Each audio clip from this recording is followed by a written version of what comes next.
In general, I knew that I needed to be surrounded by animals.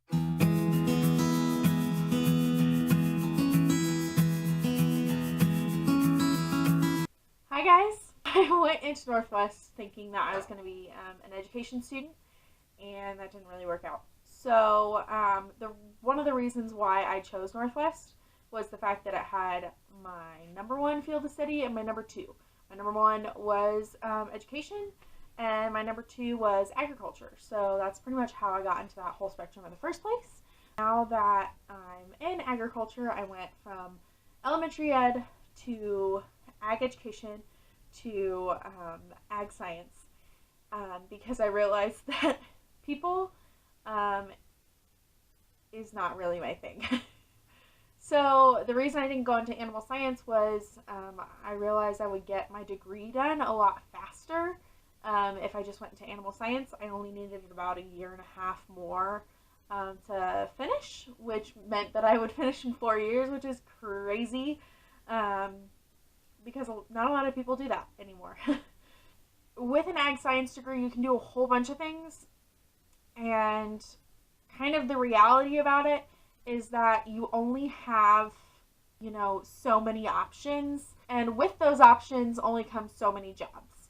So that's something that I realized, and even with all of those job options and possibilities, some include animals and some don't. But I wanted to be directly in contact with animals pretty much 100% of the time. Like, animals make me happy. They provide so much for us, and I wanted to, give back to them because, first off, they make me happy. That's one thing, they provide to a lot of people is they make them happy. There's service animals, there's therapy animals, which are amazing, and then there's actual animals that we use for consumption. In general, I knew that I needed to be surrounded by animals, like 24/7. If I'm going to love what I'm doing, it's going to be around animals. That's just how it's going to work. Taking classes that I didn't necessarily really want to be in or didn't enjoy kind of not led to like terrible grades, but not the best. So with that in mind, I didn't have the best GPA, and really to be considered for vet school, you need almost a 4.0. And there was no way that was going to happen. So I looked at something kind of surrounding that. Vet assistant was an option, but you don't really need any school for that. So why was I in school in the first place? Like, if I didn't need school for what I was going to be using in the future, why would I even try at Northwest anymore? I knew I was getting good information, but what was kind of the point, So I heard about something called a vet tech. And pretty much what they are is like the nurse of a vet, They're there to assist during surgeries. Sometimes they, do the dirty work, clean up. I don't mind that. The major part of their job is that they're around animals and they're helping animals as much as possible. That's really, what I want to do. And to get into one of these programs, they're very selective. And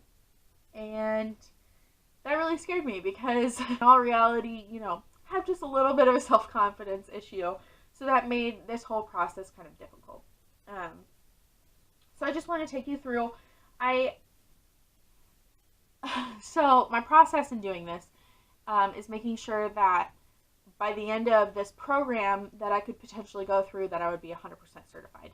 That way I'm just not wasting my time and money. I looked at places in Missouri on my side of the state, and I found one in North Kansas City, but from what I heard about it, it was not the best program. So my sister actually lives in Iowa, and I thought, the one in Kansas City is close to home. Where else could I go? I thought I could live kind of by my sister just to have some kind of a support system around me. I actually came up with DMACC, which is Des Moines Area Community College. And I looked into it, and pretty much what happened was I did a tour and I absolutely fell in love with it. Just kind of like I did with Northwest. Like I only saw one option and here I am, trying to get in. So this is pretty much the list that I originally looked at to see if I could get in, like even try to get in. So complete an application for admission. Did that. That was really easy. Submit high school and, if applicable, any college transcripts.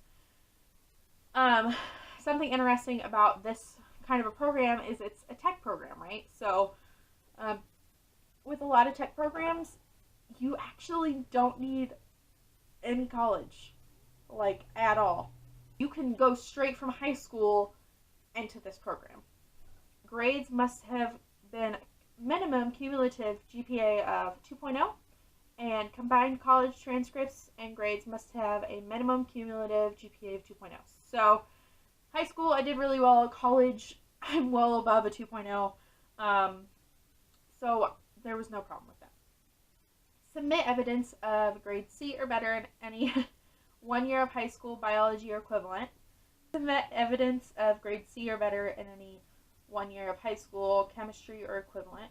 Next was satisfy required assessments with a minimum composite ACT score of 20 or Accuplacer Next Gen with a minimum score of 248 reading and 254 writing. So my ACT score was fine, but they actually need to update this. They made it a new requirement that you have to take the Accuplacer.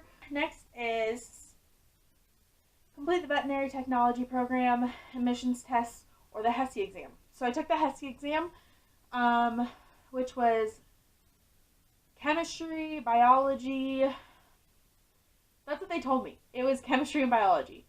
So I've taken both of those classes in high school and in college and thought I'd do quite okay with it. But then I got into that test, and it's not only chemistry and biology, it is like anatomy. Animals all work different. Like they might have similar components between a couple of them, but they all work differently. So to add an anatomy portion, that was tough.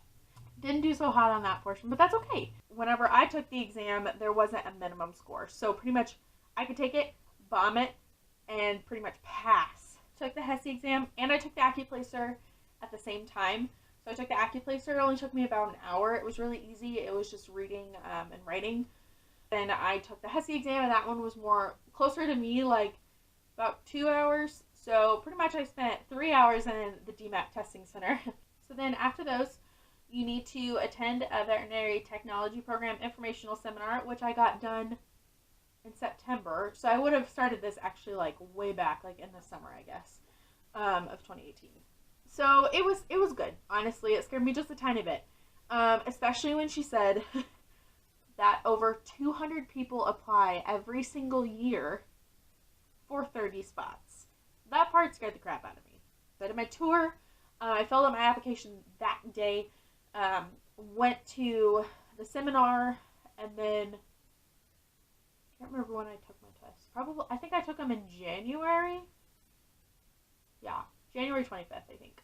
You need to do 20 hours of practical experience verified by completion of the experience verification form, which I actually have that over there, and I laminated it because I sent in a copy, and then I wanted to keep a copy for myself just in case they lose it. And thank God that I did, because they didn't get it in time, and I called them multiple times after I sent it, which was on February 14th. If they had gotten it and they said that they hadn't, I had mailed it in. After being on this phone with this woman like multiple times, I took a picture of it and I sent it directly to her email so that she could put it in, which was pretty much like the day before March, which is when everything has to be turned in, no exceptions, or you won't be considered for the following fall.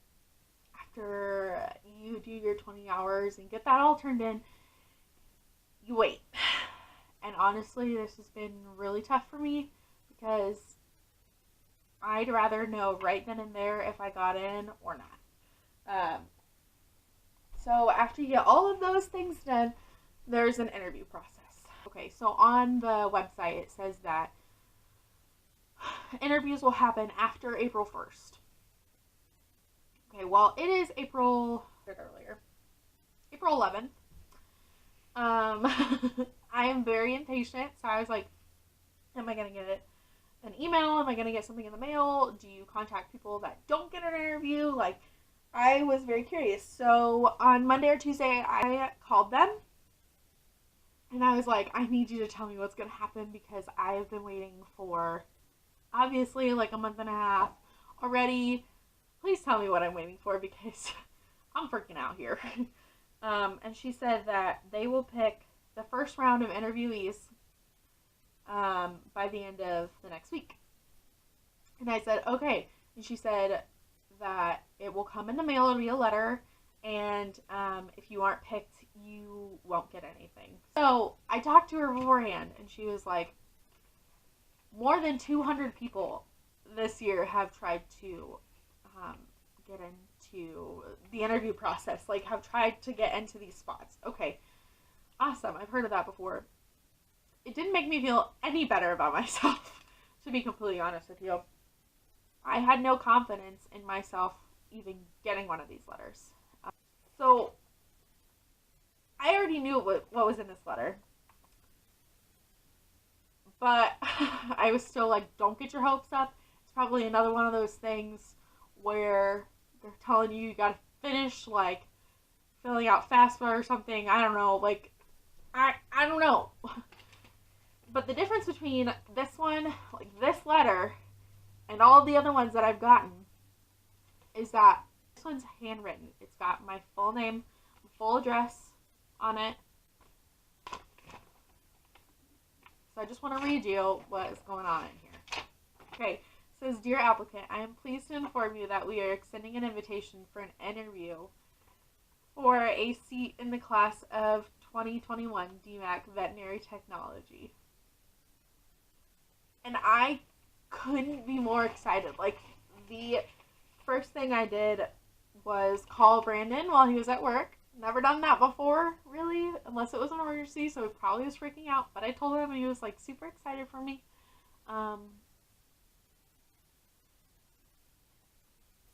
In all reality, I don't know if they're interviewing 30 people for these 30 spots, or if they're doing 40 or 50 just to, like, weed some people out. It could be 100. Like, I don't know. But the fact that I got this, to me, is such a big accomplishment.